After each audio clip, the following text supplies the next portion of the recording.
6h18. Vamos direto para o nosso CBN Economia dessa manhã, Pedro. CBN Economia, com Edjeide Fernandes. Análises dos fatos econômicos que impactam diretamente o seu cotidiano.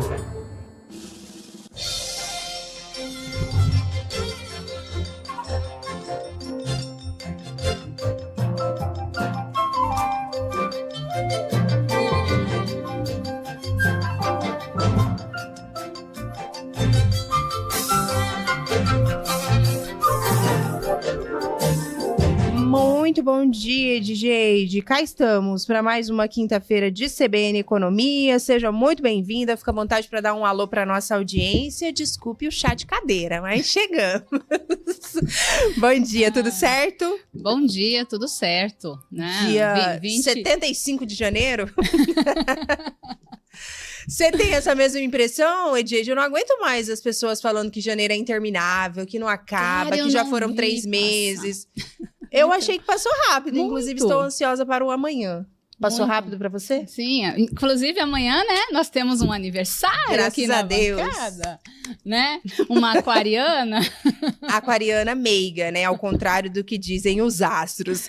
Mas, brincadeiras à parte, gente, daqui a pouquinho a gente tem uma entrevista, né, especial aqui para conversar com o nosso ouvinte. Vou deixar você trazer os detalhes aí sobre o nosso convidado. Mas, antes disso, você sempre tem ali alguns detalhes da economia para destacar pra gente. A tal da super quarta, o que aconteceu ontem? Traga aí os detalhes para o nosso ouvinte. O que é que o cidadão mato-grossense, cuiabano do nosso país precisa saber? Então, ontem, quarta, né? Então saiu os juros americanos, a manutenção na banda que eles já vêm usando há algum tempo, né? Nós estamos aí com 4,25 a 4,50 nos Estados Unidos. E no Brasil não veio diferente das expectativas, aumentou mais um ponto percentual e a gente saiu de 12,25 para 13,25, indicando mais problemas com relação a crédito no Brasil, tentando segurar, tentando enxugar gelo através dos juros, sendo que a política fiscal continua a mesma, né? Então, já existem projeções para a próxima reunião em março, mais um ponto percentual aumentando e provavelmente ao longo do ano, se as coisas não melhorarem com a inflação, teremos a continuação ainda do aumento desses juros e já há um questionamento dizendo se esse juros está fazendo efeito necessário na economia ou não. Pedro Panocchi, você tem dúvidas aí? Você que está sempre atento ao mercado, ele fica de olho ali nos investimentos dele, certamente tem alguma curiosidade aí para que a gente possa responder para a gente essa manhã. Então, culparam o ex-presidente do Banco Central. Diz que o que está acontecendo agora caiu no colo do atual presidente, e na verdade é reflexo do que aconteceu lá atrás. O governo Lula, a gente sabe, né, ficou o tempo todo ali sempre criticando, né, o anterior presidente do Banco Central. Na tua visão, Campos Neto, na tua visão, faz algum sentido esse tipo de fala, Edjeide? Então, agora ele não tem muito quem bater, né, Pedro? Na realidade, até estava se esperando se o governo do PT, né, o pessoal ali iria questionar o atual Galípolo e não teve isso. Acabou que ficaram meio quietos e meio dizendo, olha, o menino acabou de entrar, então é uma coisa que já estava dada, já estava esperada, então como se estivesse seguindo ainda uma política que fosse individual do antigo presidente, mas a gente sabe que a própria formação do Conselho Monetário Nacional já é quase plenamente do governo Lula, indicação do governo Lula. Então, isso é política realmente macroeconômica focado na monetária. Então, não tem outro jeito, né? A inflação está alta, a inflação é o pior de todos os males na economia e ela está alta principalmente em alimentos, já está refletindo sobre o governo Lula com relação à qualidade, às benesses dele. Então, é política econômica mesmo, é uma política monetária, desculpa, o Banco Central faz política monetária, é uma política monetária sendo aplicada no Brasil.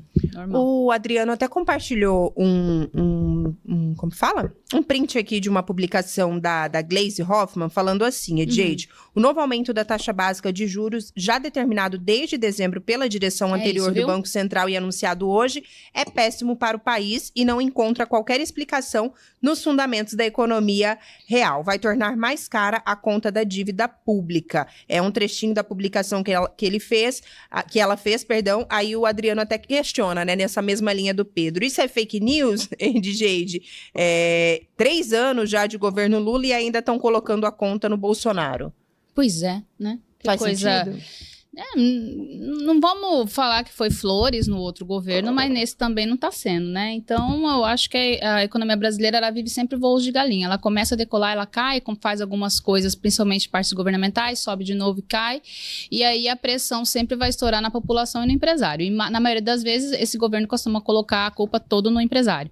E aí a gente vai nessa história toda, né? Essa é um questionamento. Só um recado rapidinho do Pedro, antes da gente seguir aqui para o nosso bate-papo com o nosso entrevistado. Obrigado, Camila. Você já parou para pensar em quanto um bebê precisa de cuidados, de ajuda e atenção para se manter sempre bem e seguro? Assim como os bebês, os idosos também merecem nossa atenção e carinho por tudo o que já viveram e ainda têm para nos ensinar. Além de todas as dificuldades que a idade traz, como a saúde mais frágil e as limitações físicas, os idosos enfrentam problemas ainda mais graves, como o abandono, a violência doméstica e o preconceito. Para combater essa triste realidade, a Assembleia Legislativa trabalha criando leis que buscam proteger, valorizar e assegurar os direitos das pessoas idosas do nosso Estado, como o acesso gratuito ao transporte público, o incentivo à educação tecnológica, o combate ao etarismo e outros. Porque dignidade, respeito e atenção devem ser para todos, seja quem acabou de chegar ou quem já fez muito nessa vida. E viver bem deve ser o melhor de toda a idade. Assembleia Legislativa de Mato Grosso, perto de você, para a mudança acontecer. Muito bem, recadinho dado, Edjeide, a gente precisa falar ainda, antes de chamar o nosso convidado, em relação à questão da inflação dos alimentos. Ontem a gente até brincava aqui em relação ao preço do cafezinho, inclusive, né? Diz que agora a moda é chamar para um date, não é para tomar vinho, Edjeide, porque vinho tá acessível na medida do possível. A moda é chamar para tomar um café, que aí sim você vai estar dando uma prova de amor. Procede? Procede. Ou não? O que mais que tá caro por aí? Bem colocado. Então, vamos fazer um overview de como entrou 2025? Vamos lá? Achei chique. Vamos fazer esse negócio aí. Então vamos ver como que entrou. Olha só, preço de alimentos subindo, dólar subiu, baixou, mas vai subir. Então, dica, né? Quem quiser vai viajar, quiser fazer posição em dólar, tá na hora, porque o ano só começou, então na hora que Congresso voltar, Executivo voltar, tudo voltar, Judiciário voltar, esse dólar, infelizmente, deve dar o repique novamente, né? E aí a gente tem todo o Trump na história, né? Tem as guerras que estão acontecendo, mas as previsões são que isso é momentâneo, essa queda do dólar. A gente teve também uma inflação acumulada acima da meta. Isso é todo o overview que a gente está fazendo sobre 2024, a entrada para 2025. E nós temos um governo que começou segurando combustível, começou segurando, vai ter que aumentar a partir de fevereiro, agora ele já falou que vai aumentar, né? E a gente tem o desequilíbrio fiscal que, mesmo batendo os 10% de aumento de arrecadação, nunca antes na história, né? Mesmo assim as contas ficaram no vermelho. Eles falaram ali que cumpriram a tal do arcabouço fiscal, mas na realidade é mais uma contabilidade criativa, não teve isso efetivamente, muita coisa foi colocada de fora para fazer a conta. E aí nós vamos cair numa coisa que eu já venho falando desde sempre, que é a observação que eu faço no mercado de aumento dos preços dos alimentos. Aí vamos falar do café. O café em 2024 aumentou quase 40%, foi 39%. O leite aumentou 18%. A carne aumentou 25%, mas vamos fazer cortes. O contrafilé aumentou 20% e o A100 aumentou 25%. Frango aumentou 10%, arroz aumentou 8%. Então, assim, laranja, suco de laranja. Lembra que eles falaram esses dias assim, olha, vamos trocar de laranja, vamos comer mais laranja e tal? Ela subiu também. Ela aumentou, gente, quase 50%. 48% foi o aumento da laranja em 2024. Então, aí você começa a perceber por que as pessoas falam assim, nossa, mas a inflação falou que foi de 4,68, que a inflação de alimento foi de 7,5, mas as pessoas comem mais, demandam mais esses alimentos que eu acabei de falar. Todo mundo percebeu o café, todo mundo percebeu a carne, todo mundo percebeu o leite, todo mundo percebeu o arroz. E é isso que está colocado e está em xeque sobre a economia neste momento e que está fazendo tanto mal nas vistas da população em relação ao governo. Tá aí, alguns detalhes aí que a DJ já ilustra pra gente com relação a esses aumentos, né? Pedro Panocchi, o que você tá me dizendo? Que temos que fazer aquela pausa? É isso? Já podemos chamar, então, o nosso entrevistado? 9h29, podemos mesmo? Então, vamos embora aí, Jade. Apresenta aí pra gente quem é o nosso convidado dessa manhã, adiantar um pouquinho aí o nosso assunto pro nosso convidado. Pro nosso convidado, não, pro nosso ouvinte. Fica à vontade. Exato. Como ele tá online hoje, então já coloquei aqui o meu fone também, né? Bom dia! Tudo bom, Fabiano? Bom dia, DJ, bom dia, Camila, bom dia, Pedro, todos os ouvintes da CBN. Nós não estamos escutando, só um pouquinho, vamos ajustar. Um pouquinho baixinho, estamos ajustando aqui, Fabiano, o nosso áudio para que a gente possa conversar. Enquanto isso, a DJ vai dando detalhes, né, sobre o que nós vamos falar aqui com o nosso convidado. Então, a gente iniciou a conversa falando sobre questões negativas, como sempre, né, mas aí sempre a gente fala assim, bom, só negativo tem na economia? Não, nós temos um outro mundo, como o da agricultura, e a gente falou, então vamos atrás desse mundo agrícola, desse mundo que Mato Grosso se dá tão bem, que mostra, né, como nós somos competentes. E aí eu convidei um engenheiro agrônomo e pesquisador, tá? Fabiano Siqueri, e ele trabalha há mais de 30 anos com soja, com milho, com algodão.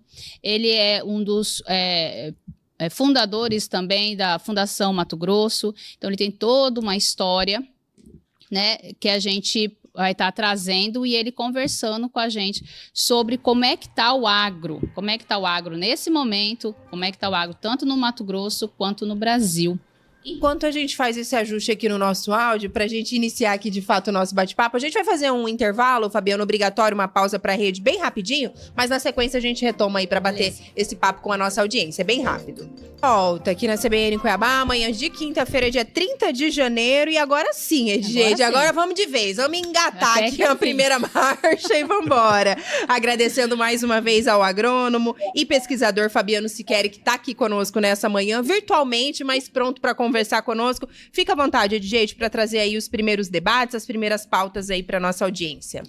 Então, entendendo que ele está no campo, ele é do campo, né? É pesquisador da área de milho, de soja e de algodão, que atende aí Brasil todo. O Fabiano é uma pessoa que a gente já trabalhou juntos.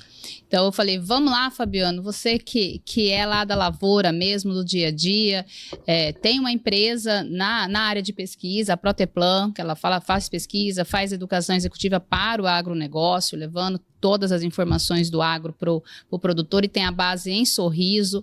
Então, conta pra gente como é que tá essa lavoura de soja, se a gente vai bater mesmo esses 12% aí de crescimento, como é que tá? Conta um pouquinho para nós. Bom, pessoal, bom dia Camila, bom dia DJ, de Pedro, todos os ouvintes da CBN. Bom dia. É uma pergunta fácil de responder, né? Muito fácil, o Brasil planta pouca soja, né? Quase 50 milhões de hectares, aí somos os maiores produtores do mundo. Então, a safra está em andamento ainda, a gente iniciou a colheita aí nos últimos dias, né? A gente já tem, segundo o INMEA, até o dia 24/1, aí, 4% da área colhida no Mato Grosso. Essa semana, amanhã sai o outro boletim, isso aí deve evoluir aí por volta de 20%. Estamos um pouco atrasados em relação à média, né? Em relação ao ano passado, porque o plantio foi atrasado, né? Então, o plantio atrasou, a colheita também atrasa. Mas o que nós estamos vendo no campo até agora, para resumir, né, são excelentes produtividades, né, um potencial aí realmente muito alto, muito acima do que foi o desastre do ano passado, né, uma Sim. quebra de 20 e poucos % em relação ao que era esperado. Mas esse ano voltamos aí a ser o Mato Grosso que a gente conhece, que a gente acostumou a ver a pujança, a riqueza, né, e E realmente, na minha opinião, pelo que eu acompanhei no último mês, estive muito perto do campo esse último mês lá em Sorriso, temos sim um potencial para ter uma safra muito boa. Pelo menos no Mato Grosso, na minha opinião, a gente volta a patamares aí da safra 22-23. Há previsões aí de 60 sacos por hectare pela Conab. Eu acredito que pode ser um pouco mais, perto do que foi o 62,3 lá de 22-23. Mas tem muita água para passar debaixo da ponte, né? O clima que nós temos previsto aí para os meses de janeiro e fevereiro, de fevereiro e março, bastante chuva, principalmente na próxima semana, né? E justo na próxima semana, a primeira semana de fevereiro, nós atingimos o pico da colheita no Mato Grosso. Se a gente pegar o pico do plantio, que foi a segunda quinzena de outubro, e projetar isso no ciclo médio da soja aí de 110, 115 dias, a gente vai ter o pico da colheita na primeira semana de fevereiro. Então, é uma semana de que está previsto muita chuva para o Mato Grosso, né? E isso pode atrapalhar essa previsão que eu acabei de fazer, mas os produtores estão muito bem equipados com máquinas, né? Eles já se acostumaram a fazer agricultura debaixo de chuva, né? Nesse ambiente tropical que a gente tem aqui no MT.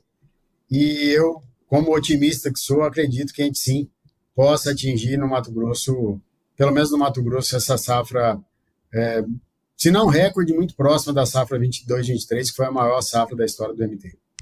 E vamos falar um pouquinho do produtor. O que você sentiu em termos de posicionamento do produtor frente a uma situação ano passado que foi muito ruim em termos de produção e uma produtividade menor do que a outra safra? E nesse ano, como é que você está sentindo esse produtor, que você conversa com ele ali direto, né? Você tá na lida com o produtor rural?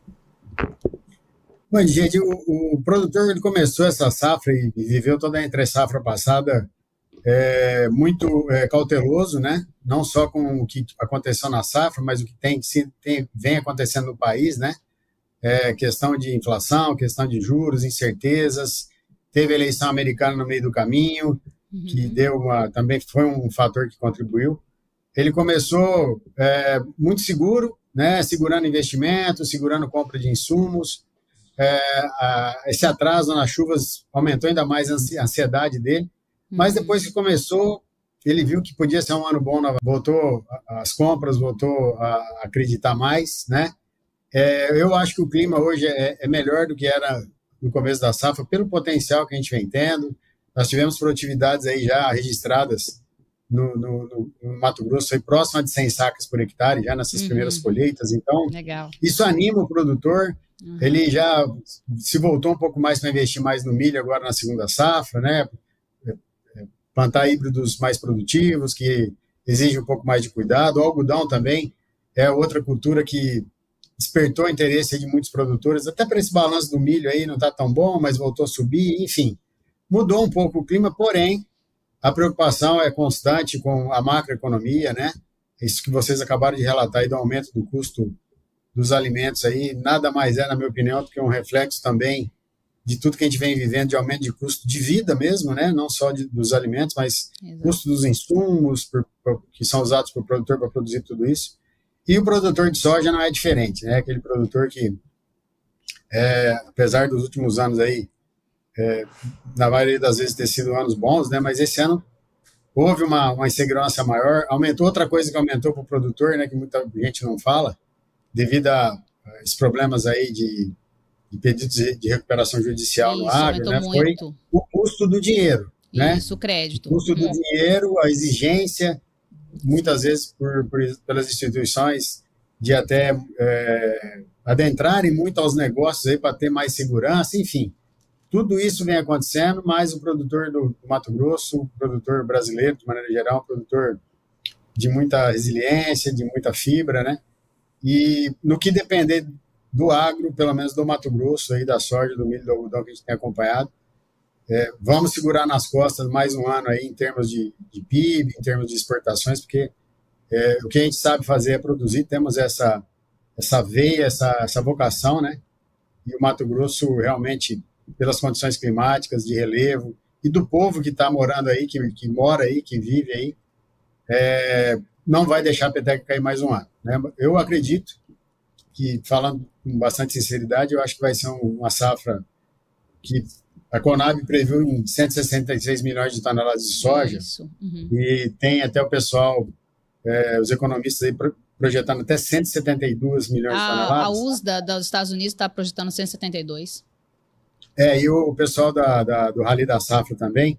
Vai depender muito, né? Aí falando em Brasil, da situação aí do Rio Grande do Sul, do Paraná, do Mato Grosso do Sul, que está sofrendo muito pela seca, né? É um ano de laninha, não muito forte, mas que está afetando. Outro fator, né, de jeito importante para nós aqui no Brasil é a Argentina, né? A Argentina voltou a sofrer de novo também, com a seca, sofrendo muito. Então, pode ser um fator altíssimo. Teve corte de juros, né? Corte de juros não. Teve corte de impostos também na Argentina, que está mexendo também com os preços da soja, agora recente. Também, mas a seca lá reflete em queda de produtividade reflete em menos oferta. Então, é um fator altíssimo aí que a gente vai ter que acompanhar, e o produtor, começando a colher e já comercializando, tem que estar atento para isso também. Em resumo, eu acho que vai ser um ano muito bom aqui para a agricultura do Mato Grosso. Vamos ter problemas de clima de novo, né, no sul, aí, em algumas regiões. Mas uma coisa que anima, né? Eu acho que é uma boa notícia aí nesse mar de más notícias que a gente vem tendo na economia do país aí. Aumento de juros, inflação e resultado, né, de tudo isso que vem sendo escolhido e adotado pelo governo brasileiro, infelizmente. Legal. Ô, Fabiano, se me permite aqui, a gente até comentou esse assunto brevemente, Edjeide, na semana passada, ainda falando dessas previsões, né? A gente comentava aqui na semana passada, quando a Edjeide estava aqui conosco também, a ProSoja, né, que é a Associação dos Produtores de Soja e Milho aqui de Mato Grosso, ela estava questionando alguns temas, né, alguns números em relação a essas previsões de safra recorde para o estado agora nessa 2024-2025, contestando, inclusive, esses dados aí que foram anunciados pela Conab. Segundo a ProSoja, essa questão das chuvas, que você já fez menção aqui pra gente, é o que traz o impacto mais significativo. Aí numa nota, né, eles falaram, por exemplo, que é um cenário alarmante o que a gente está passando nesse momento aqui em Mato Grosso por conta das chuvas. Falaram também sobre qualidade da soja que está afetada em razão desse cenário. Eu queria que você comentasse também um pouquinho, né? Por que você tem essa visão um pouco mais otimista, seguindo ali um pouquinho os números que foram divulgados pela Conab, e por que a ProSoja estaria mais reticente nesse momento em relação a essa expectativa de novos recordes aqui da produção de Mato Grosso? Bom, eu vou falar por mim, né? Eu não vou nem julgar a posição de nenhuma empresa, claro, nenhuma instituição que eu respeito muito. Mas, assim, o que eu acompanhei no último mês são condições de lavouras muito boas, né? Nós tínhamos uma condição de chuva muito intensa até o começo da semana passada, que realmente atrapalhou demais os produtores nesse início, nessa deslanchada de colheita. E como eu falei, apenas com 4% da soja colhida é muito difícil de fazer uma previsão até o final. O que eu acho até agora, o potencial das lavouras é muito bom. Tivemos algumas perdas já por apodrecimento de soja no campo pronta. Eu vi até um vídeo seu mostrando e falando sobre isso. Tivemos e vamos ter ainda, né? Porque tem muita soja chegando pronta. E tudo vai depender da capacidade do produtor de colher essa soja rapidamente nos períodos de estio, né, que a gente teve durante essa semana, né, eu acompanhei, a última semana aí foi de um pouco menos de precipitação ali no médio norte do estado, que ajudou e fez com que os produtores acelerassem essa colheita. Mas, como eu falei, está muito cedo ainda, né? Eu acredito, como otimista que sou, repito, que vamos ter boas produtividades, sim.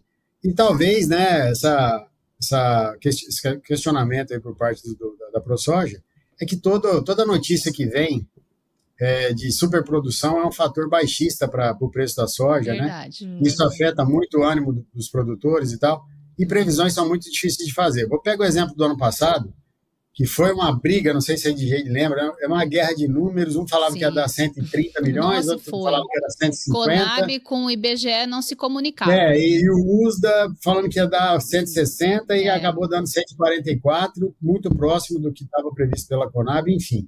Vamos aguardar, eu acho que, como eu falei, está no começo, fevereiro vai ser muito chuvoso, março também, então vai depender aí dos buracos de estio que vão existir para os produtores aproveitarem e fazer a colheita. num ano que realmente é muito arriscado, porque o plantio foi muito concentrado. A gente plantou 7 milhões de hectares em uma semana em outubro, ali entre os dias 20 e 27, só pegar os dados do IMEA e conferir. Então, essa concentração de plantio, que é o que tinha por momento, por causa do atraso das chuvas, vai refletir agora na colheita. E se a gente tiver uma condição de muita chuva nesse pico, com certeza as perdas vão ser maiores. Se não, vai ser menor. Então, assim, é difícil de prever, mas pelo que eu vi no campo, pelo menos o potencial é muito bom. E se o clima não atrapalhar demais, visto a capacidade que os produtores têm de colher, né, que realmente, como eu falei, estão preparados, a gente sim vai ter uma safra boa, se não recorde, mas eu acredito que muito boa. Mas, obviamente, o futuro dirá. Né? O que você está sentindo com relação ao armazenamento dessa safra que está vindo boa? O que você sente no campo?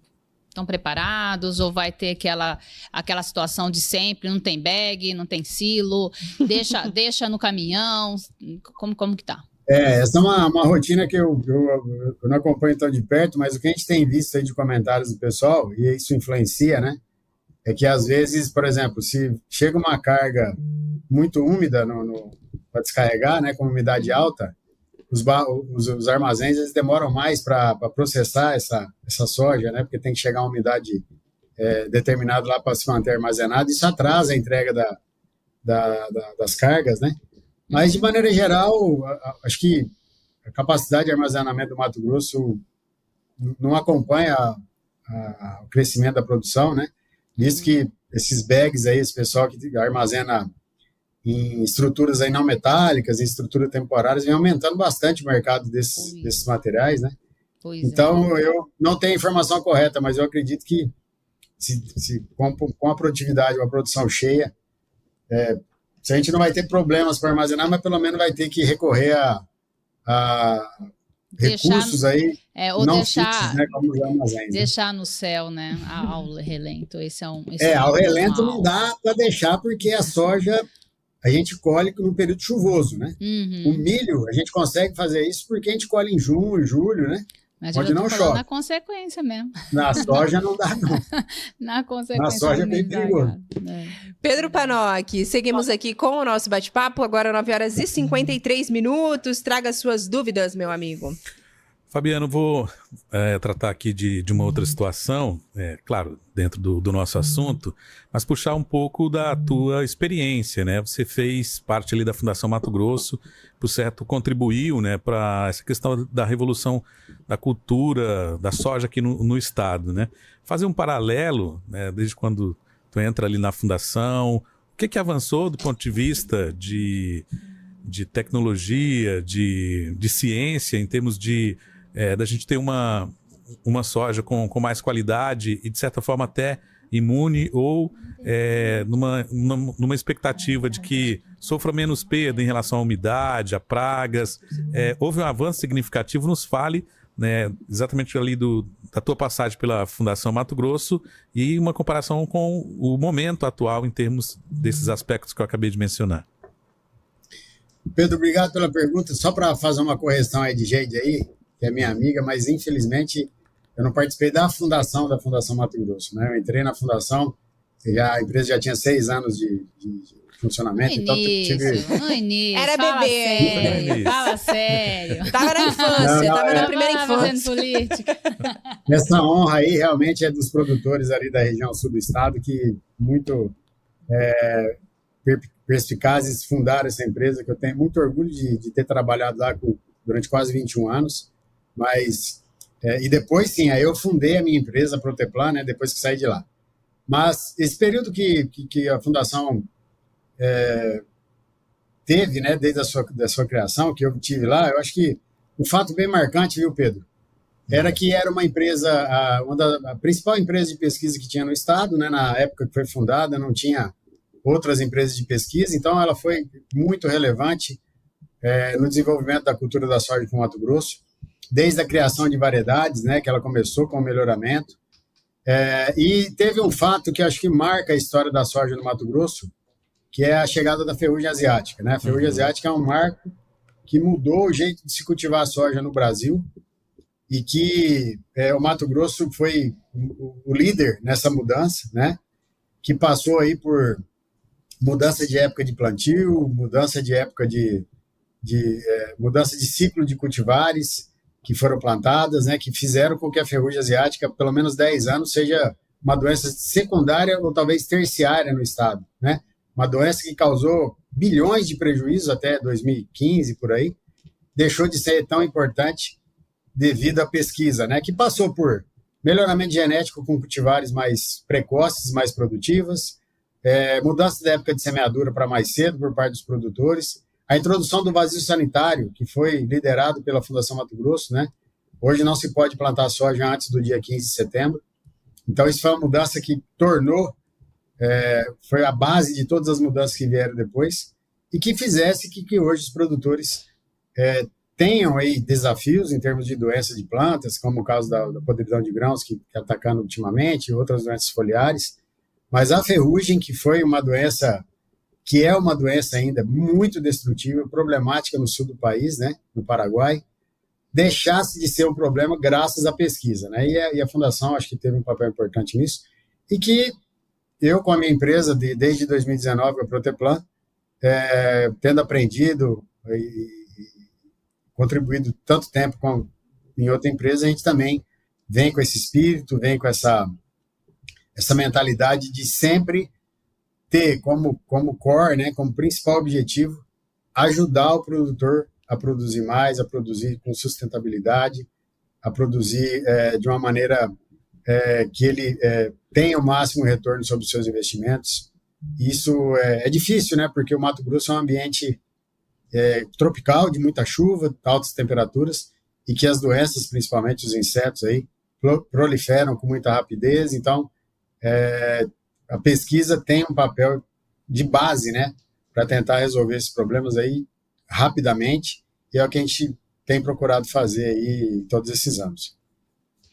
9h58, você que está sintonizando agora, a gente está conversando com o engenheiro agrônomo e pesquisador Fabiano Siqueri, falando sobre mercado agrícola, soja, milho, algodão aqui em Mato Grosso. E, gente, fica à vontade, já quer pular lá pro milho, que atrasa a colheita de um, atrasa o plantio do outro, e aí é aquela roda, fica à vontade. Ou algum outro ponto que você queira abordar. Certo. Só para a gente, né, dar aquela finalizada com relação à soja, claro, e comparando os preços, né, janeiro de 2024, a gente estava com soja 116, janeiro de 2025, soja 127, isso termos médios, certo? Então, teve picos e quedas, então, estamos falando em termos médios do Brasil. Mato Grosso, 118, agora em torno de 125.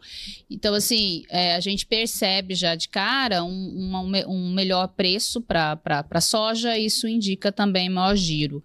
Eu costumo dizer assim, pessoal, nós estamos totalmente ligados ao agronegócio e nós percebemos em 2024, não só nas cidades que são ligadas à cultura diretamente, mas na capital, um empobrecimento, uma queda de giro financeiro, uma dificuldade do setor comercial, de todas as áreas comerciais, tendo redução de venda, provocado pela crise que a gente enfrentou no agro, e as recuperações judiciais, né, que foi até tema de um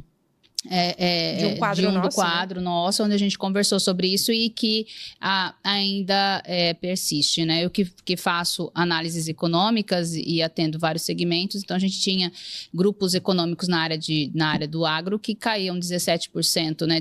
Em termos de resultado, de lucratividade. Teve outros com 40% de queda de lucratividade. Então, agora a gente faz perspectivas um pouco melhores em termos de resultado dessas lavouras.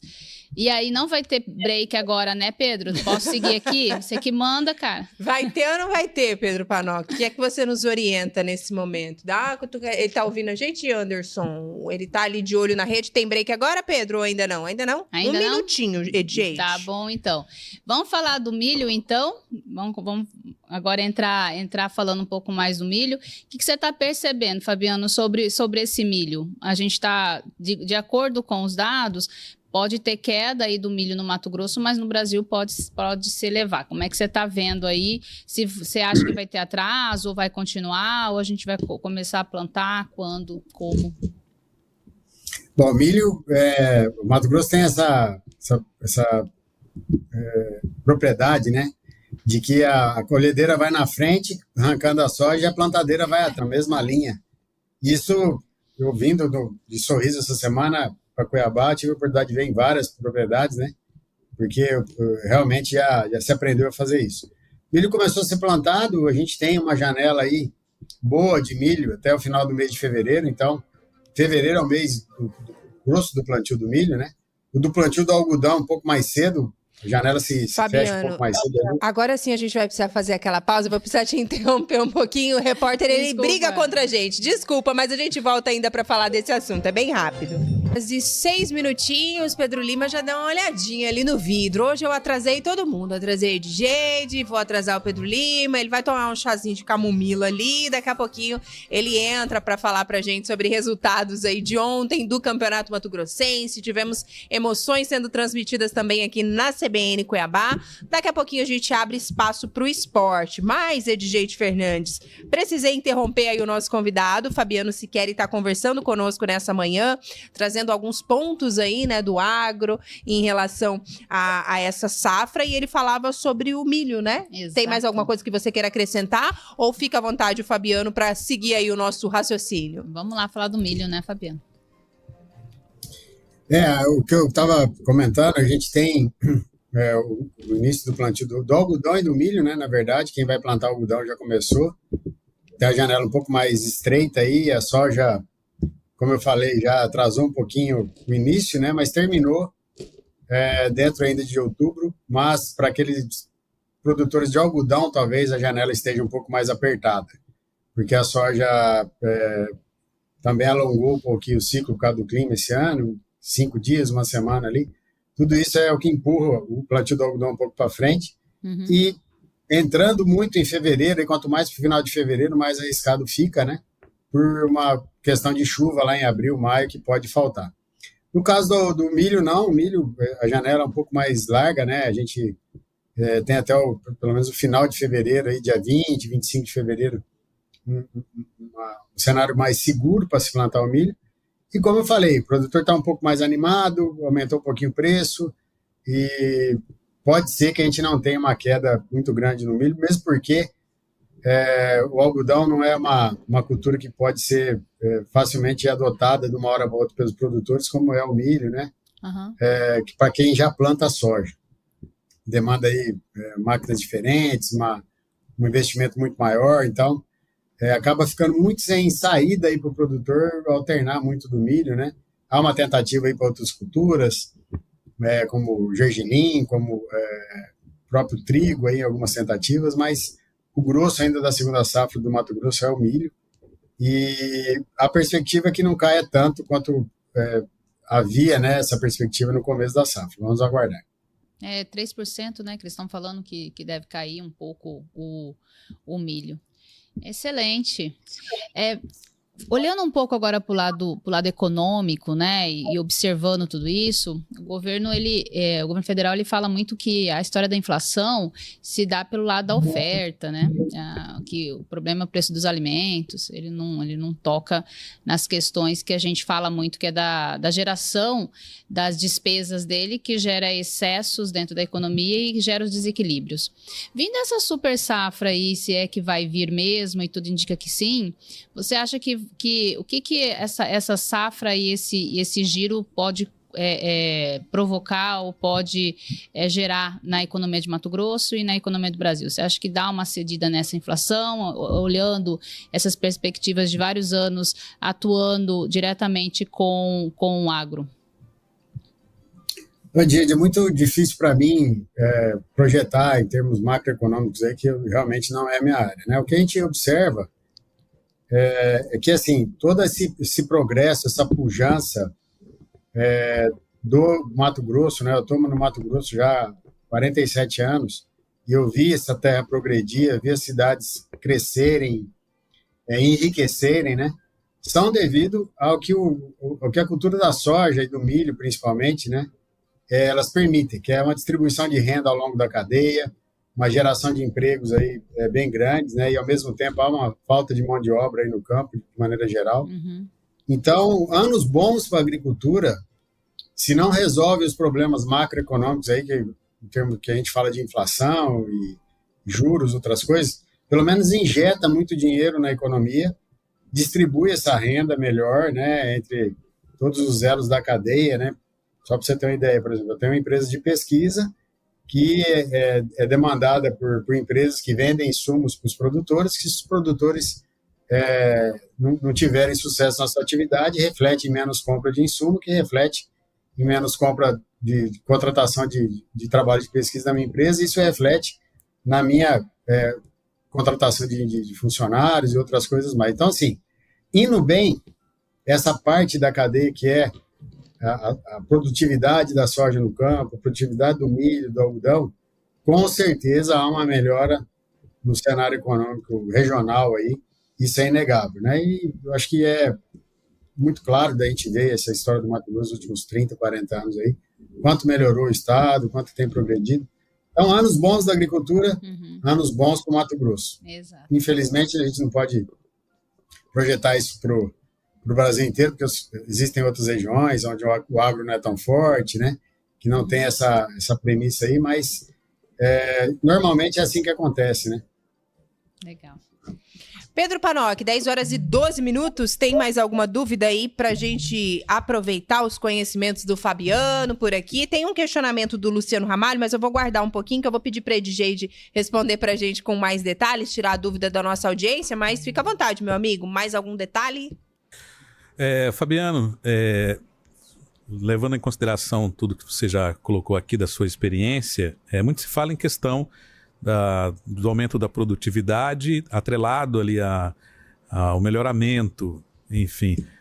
Mas também há espaços ainda para se crescer do ponto de vista territorial em Mato Grosso, né?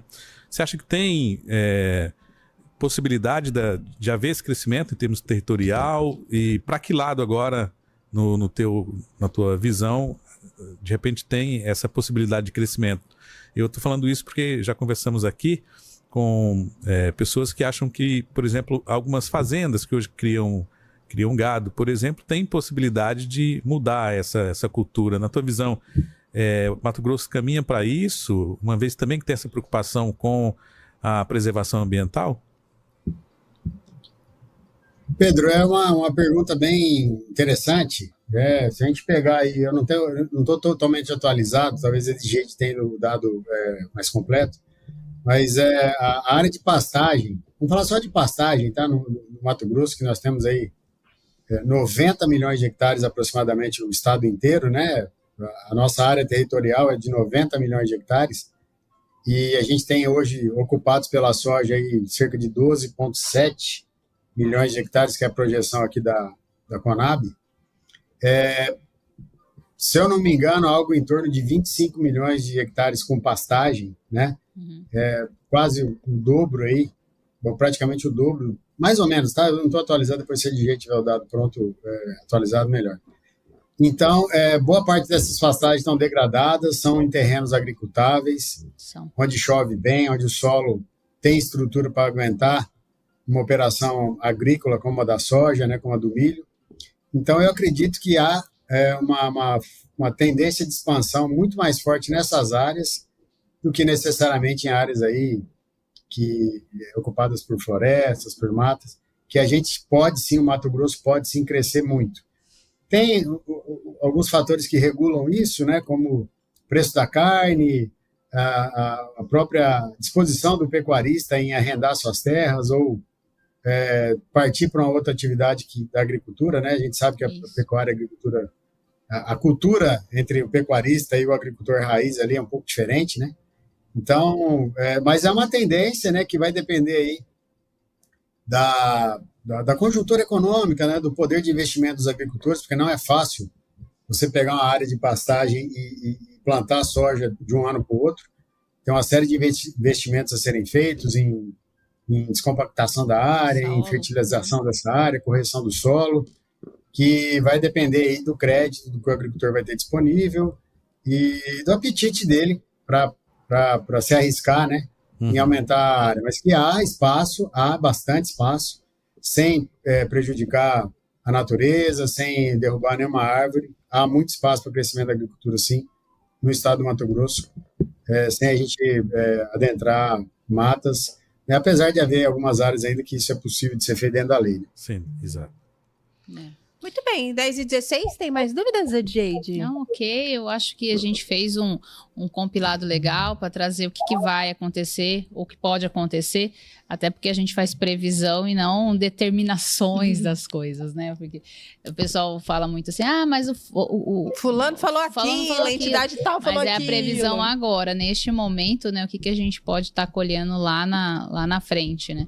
Então, a economia de Mato Grosso depende muito da agropecuária e um dos motivos da gente estar trazendo o Fabiano para conversar com a gente sobre esse tema, eu achei super importante e já avisem, Fabiano, vai ter mais convites para vir falar. Sempre à disposição aqui. Vai continuar falando com a gente sobre agricultura. Tava até olhando aqui, Fabiano, conversando com a Edjade aqui nos bastidores, a gente já conversou em algum momento dessa vida, você conversou conosco, o Pedro Panoc também lembrou, eu olhei aqui, eu puxei nossa conversa, abril de 2023, eu lembro que eu falei assim, bom evento por aí, era algum evento que estava acontecendo aqui em Mato Grosso, e a gente teve a honra também de conversar contigo para trazer detalhes aí para nossa audiência, mas demorou, né, 2023, chegamos em 2025, sim, né? Vamos melhorar essa agenda, né, Jade? Vamos falar mais vezes. Esse tempo. Viu, Camila, só para aproveitar, foi sobre o Master Meeting Soja, que é o nosso evento verdade. Que vai acontecer de novo. Isso. Vou aproveitar aqui para fazer o meu merchan. Fique à vontade. Entre 8 e 11 de abril, no Centro de Eventos Pantanal, Master Meeting Soja 2025, a gente vai estar, entre outras coisas, divulgando os primeiros dados de pesquisa da safra, o primeiro evento pós-safra da soja aí no Mato Grosso, que a gente espera reunir aí mais de 1.000 pessoas para discutir essa cultura tão importante para nós. Dia 8 a 11 de abril, lá no Centro de Eventos Pantanal. Já temos próximos encontros, então, Jade. Já anota aí, coloca na nossa pautinha. Tá boa, né? Confesso que a minha memória não tá tão boa, não, Pedro, mas eu achei aqui o WhatsApp para me ajudar. Fabiano, muito obrigada, viu, pela participação aqui conosco nessa manhã. Vamos ajustar esse calendário aí para que a gente possa debater contigo esses assuntos mais vezes. Obrigada pela companhia. Exato. Obrigada, Fabiano. Obrigado. Bom dia para vocês aí. Bom dia. Tchau. Edjade, aproveitando aqui essa reta final, o Luciano mandou um áudio. Eu queria que você conversasse aqui com a nossa audiência rapidinho. Você até me adiantou aqui, né, nos bastidores. Não tem nada muito consolidado ainda, mas faço questão aí de dar uma atenção para o Luciano, que está sempre participando aqui conosco e tem uma dúvida em relação à taxação. Bom dia, Luciano Ramalho.